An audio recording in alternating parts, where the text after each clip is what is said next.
Moi, je suis Patrick, je suis responsable de la ruche.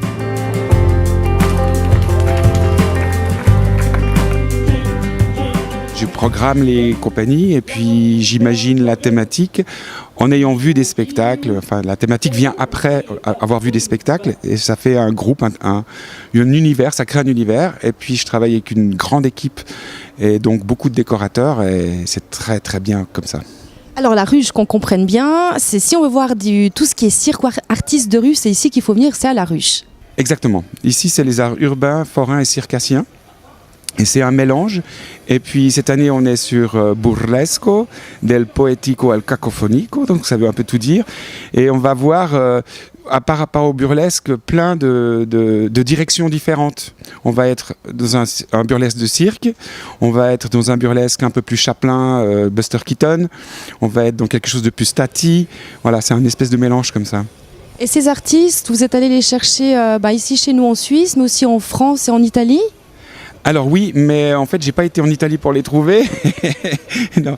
Il y a un gros festival de théâtre de rue qui existe aussi depuis 38 ans, je crois maintenant, qui est à Aurillac, dans le Cantal.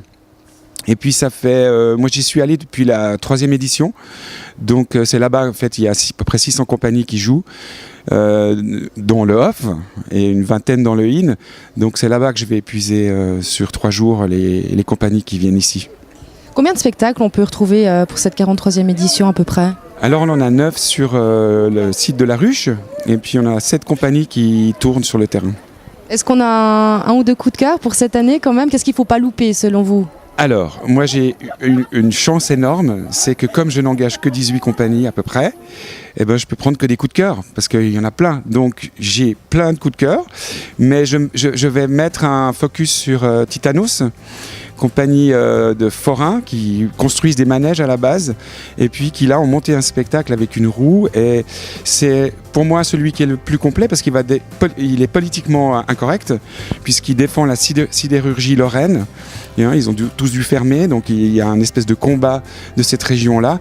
Et ils vont le faire de manière drôle, mais de manière poétique et féerique sur la fin, puisque le manège va tourner et on va pouvoir monter dedans.